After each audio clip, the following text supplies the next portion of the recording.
The conflict between Israel and its adversaries entered a dangerous new phase with Iran's recent missile attack. In a meticulously planned operation dubbed Wave 80, the Islamic Revolutionary Guard Corps, or IRGC, launched a direct ballistic missile strike against a target of immense strategic value, the Israeli Northern Command headquarters in Safet. This was not a random act of aggression, it was a calculated blow aimed at the very heart of Israel's military operations on its volatile northern border. The Safet base is the central nervous system for the entire northern front, a reality that makes this attack particularly significant and, honestly, deeply troubling for Israel's defense establishment. The importance of the Northern Command headquarters really cannot be overstated. From this facility, the Israel Defense Forces, or IDF, direct all military activities against Hezbollah in Lebanon. This includes coordinating the ground invasion that began on March 17, 2026, a campaign with stated expansionist aims. The base is responsible for commanding 2 frontline combat divisions, managing armored units on the Golan Heights, and orchestrating every troop rotation and artillery order. Striking this command center is the equivalent of targeting the brain of the northern war effort, a move designed to sow chaos, disrupt communications, and demonstrate a new level of Iranian capability and willingness to escalate. This audacious strike occurred amidst a broader, coordinated assault. In the same wave of attacks, Iranian missiles also targeted Tel Aviv, the Ben Gurion International Airport, and the northern city of Kiryat Shmona. This multi-pronged attack strategy highlights a grim new reality for Israel. The nation's sense of security, long predicated on a combination of military deterrence and sophisticated air defenses, has been fundamentally challenged. The successful targeting of such a critical military installation sends a clear message. Iran is no longer content to fight through its proxies. It is now prepared to engage Israel directly, using its most advanced weaponry to strike at the core of its military power. The attack on Safet, therefore, is more than just another incident in a long and bloody conflict. It marks a turning point. For years, the confrontation was defined by a shadow war, fought through covert operations, cyber attacks, and proxy militias. Now, the war is out in the open. The direct missile barrages from Iranian soil have transformed the strategic calculus, forcing Israel to confront a threat that is not only more direct, but also technologically more advanced than anything it has faced before. The psychological and military impact of this strike will, without a doubt, reverberate for a long time, reshaping the dynamics of the war on the northern border and beyond. The recent waves of attacks have revealed a significant evolution in Iran's missile technology, showcasing a diverse and formidable arsenal designed to overwhelm modern air defenses. At the forefront of this new threat is the Khorramshahr 4 missile, also known as the K-bar. This is a powerful liquid-fueled ballistic missile, but its true danger lies in its payload. It can carry a massive warhead weighing between 1,500 and 1,800 kilograms. More critically, it can be armed with a cluster warhead. This warhead is designed to break apart at a high altitude, scattering up to 80 individual submunitions or bomblets over a vast area, creating a challenge that traditional interceptors are just not equipped to handle. Iran has also demonstrated a strategic shift towards solid-fuel missiles, which offer crucial tactical advantages. The Sejil missile, a 2-stage solid propellant system, is a prime example. Because it uses solid fuel, it can be launched with very little preparation time, making it extremely difficult for Israeli or American intelligence to detect launch preparations and conduct preemptive strikes. This missile is also road mobile, meaning it can be moved and hidden easily.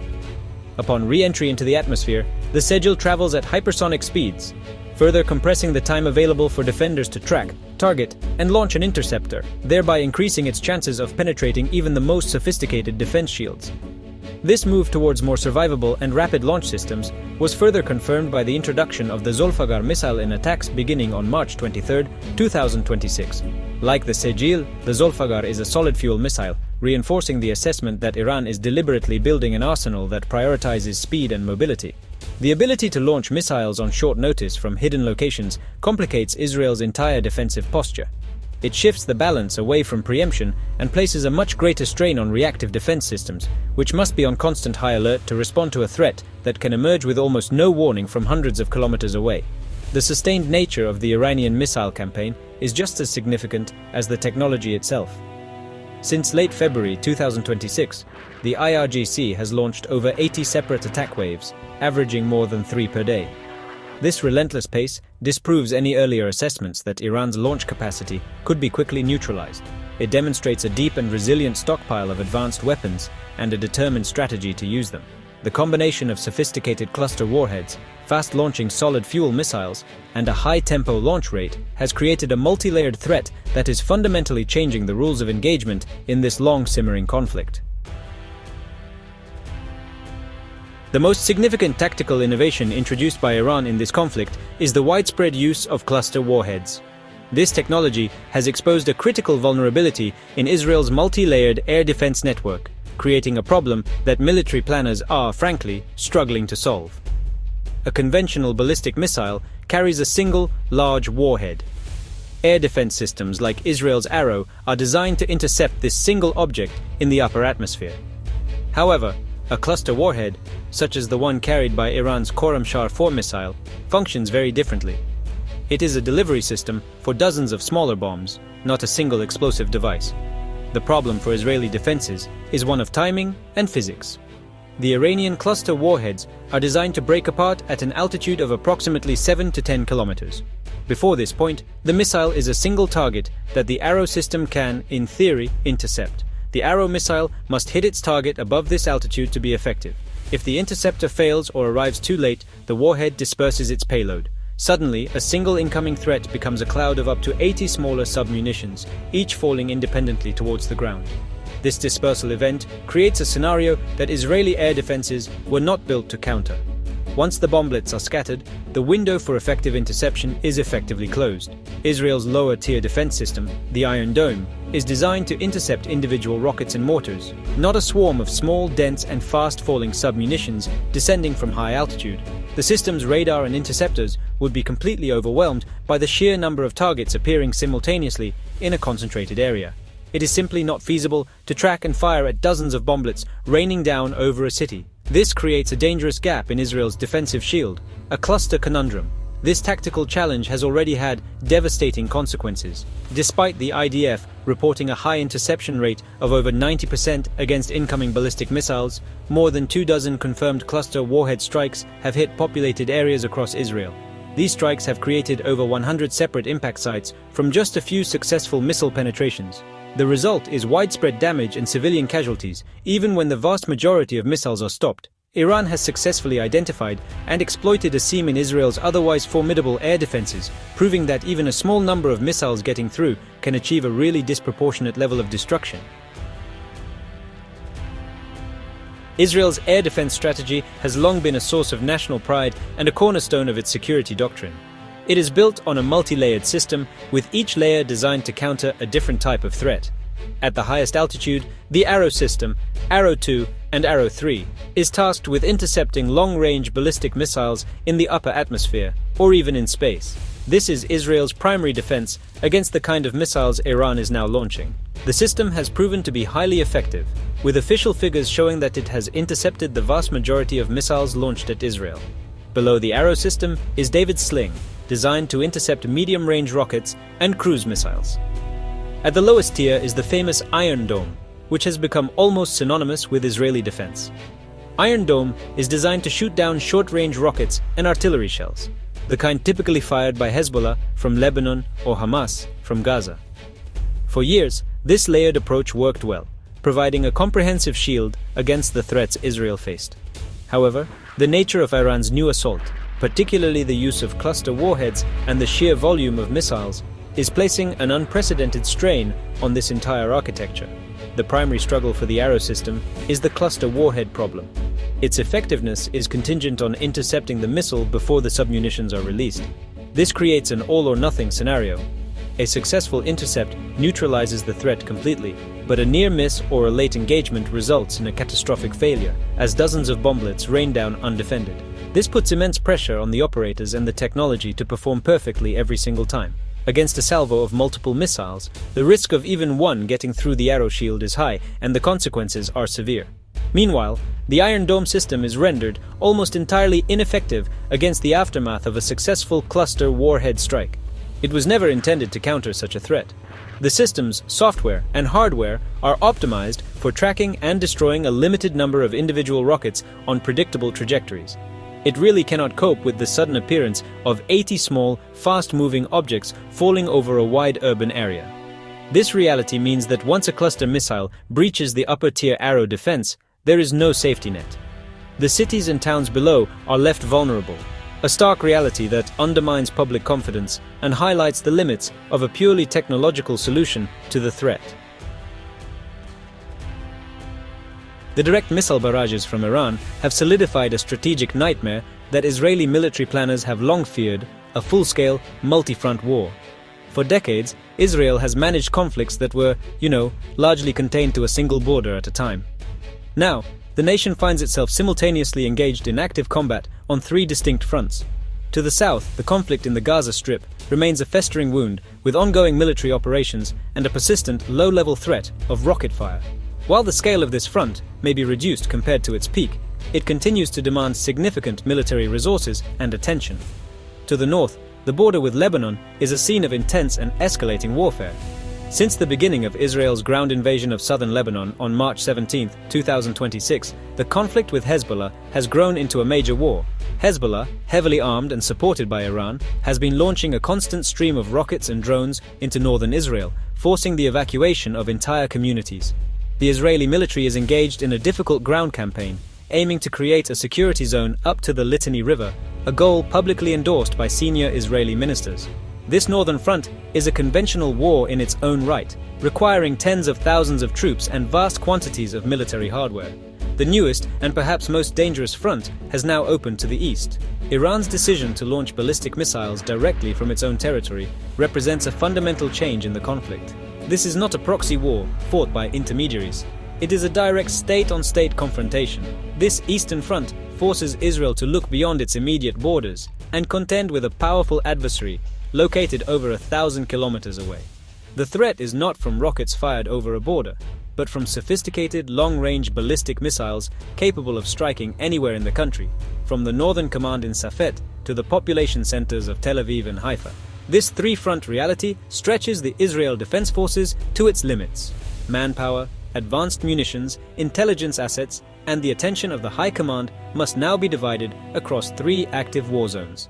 The threats are different on each front: guerrilla warfare in Gaza, a hybrid army in Lebanon, and high-tech missiles from Iran, each requiring a unique response. This strategic predicament is precisely what Israel's enemies have sought to create for years. It complicates military planning, strains national resources, and creates a sense of being under siege from all directions, a psychological burden that weighs heavily on both the military and the civilian population. Beyond the tactical challenges, Israel faces a severe economic and logistical problem in this new phase of the war. Defending against ballistic missiles is, honestly, an astronomically expensive endeavor. Each interceptor missile for the Arrow system costs several $million. When Iran launches dozens of missiles in a single day, the cost of simply defending Israeli airspace runs into the hundreds of millions of dollars. This creates a deeply asymmetric economic equation. Iran's offensive missiles, while not cheap, are significantly less expensive to produce than the sophisticated interceptors required to shoot them down. This cost disparity creates a war of attrition that favors the attacker. Iran can sustain a high-volume launch campaign for a prolonged period, forcing Israel to expend its limited and costly stockpile of interceptors at an alarming rate. The Israeli Air Force has already had to make difficult choices, even publicly acknowledging that it has opted not to intercept every single threat in certain situations. This practice, known as interceptor rationing, is a clear sign of the logistical strain. Commanders are forced to conserve their precious interceptors for high-value targets or densely populated areas, leaving other areas more vulnerable. The reliance on international partners, primarily the United States, for the supply of these advanced defensive munitions also becomes a potential vulnerability.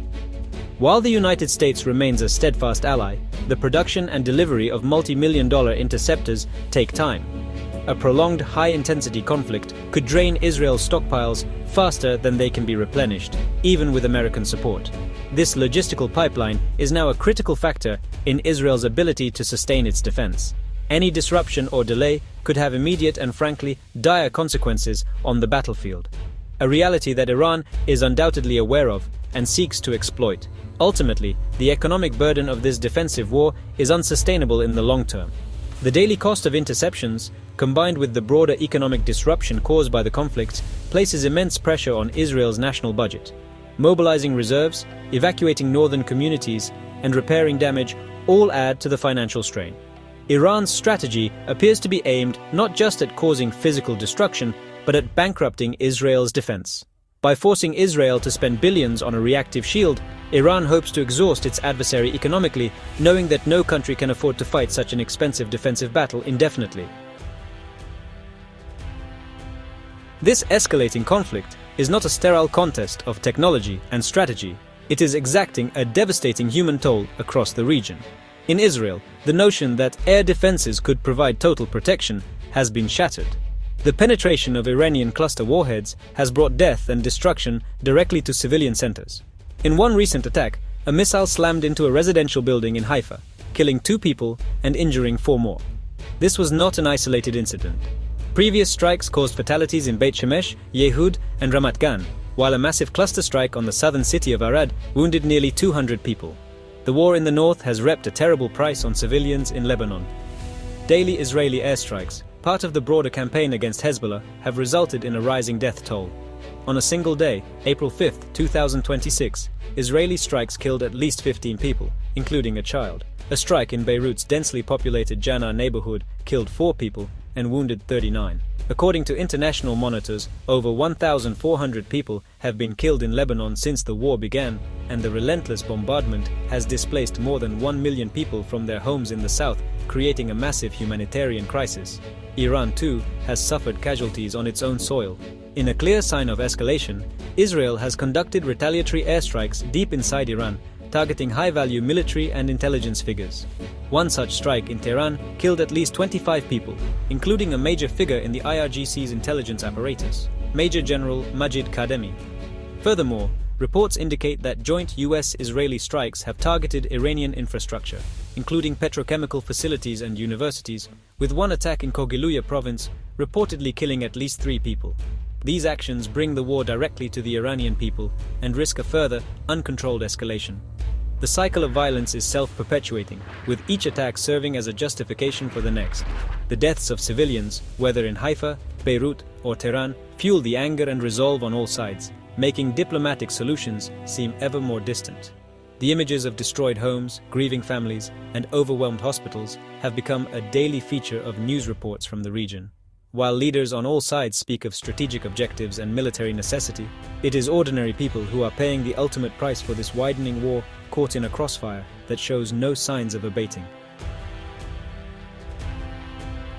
The direct confrontation between Iran and Israel is sending shockwaves across the entire Middle East and beyond, threatening to pull other nations into a wider regional conflagration. The United States is already deeply involved, both diplomatically and militarily. President Trump has issued a stark ultimatum to Iran, demanding the reopening of the Strait of Hormuz and threatening to strike critical Iranian infrastructure like power plants and bridges if Tehran does not comply. Iran has publicly rejected this ultimatum, raising the specter of a direct military clash between the United States and Iran, a scenario with catastrophic potential for global stability. The conflict is no longer confined to the airspace over Israel and Iran. It has spilled over into vital international waterways and neighboring countries. Iran has threatened to restrict maritime traffic not only in the Strait of Hormuz but also in the Bab el-Mandeb Strait, a choke point for global trade and energy shipments. Attacks have already expanded to target energy infrastructure in Kuwait, Bahrain, and the United Arab Emirates, countries that host American military bases. These actions have sent global oil prices soaring, with Brent crude surpassing $110 a barrel, threatening to trigger a global economic crisis as energy and shipping costs skyrocket. Allies are being drawn into the fray. The United Kingdom's Royal Air Force has been actively involved, shooting down Iranian drones launched towards Israel. This direct military participation by a major European power underscores the international dimension of the crisis. Meanwhile, diplomatic efforts are struggling to keep pace with the military escalations. The United States, Iran, and regional mediators are reportedly discussing a potential 45-day ceasefire, but with both sides seeking to press their advantages on the battlefield, the prospects for a breakthrough are considered slim. The rhetoric remains heated, with threats and counter-threats becoming a daily occurrence. The war's impact is being felt far beyond the Middle East. The disruption to global aviation is a clear example, with major airlines like AirAsia X announcing fare hikes and route cuts due to the instability and rising fuel costs. The entire region is on a knife's edge, Israel has threatened to strike Lebanon's main border crossing with Syria, and Iran has warned that any attack on its civilian infrastructure could be considered a war crime, justifying further retaliation. The conflict is expanding geographically and escalating in intensity, creating a volatile and unpredictable situation where a single miscalculation could ignite a much larger, more devastating war. The events of the past several weeks, culminating in the direct missile assault on the Northern Command headquarters, represent more than just an escalation. They mark a fundamental paradigm shift in Israel's national security landscape. The long-held assumptions that underpinned Israeli defensive doctrine, technological superiority, effective deterrence, and the containment of conflicts to its immediate borders have all been profoundly challenged. The war has changed, and Israel is now facing a more complex and dangerous reality than ever before. The era of fighting proxy wars at arm's length is over. The confrontation with Iran is now direct, open, and existential. The technological challenge posed by Iran's advanced missiles, particularly the cluster warheads, has revealed that there is no such thing as an impenetrable shield. Despite boasting one of the world's most sophisticated and expensive air defense networks, Israel has proven vulnerable. The cluster conundrum shows that a determined and innovative adversary can find and exploit gaps in even the best defenses. This realization forces a difficult reassessment of Israel's reliance on technology as the ultimate guarantor of its security. The tactical problem is compounded by an unsustainable economic equation where the cost of defense is crippling. Strategically, Israel is stretched thin, fighting a draining three-front war against a coalition of adversaries acting in concert.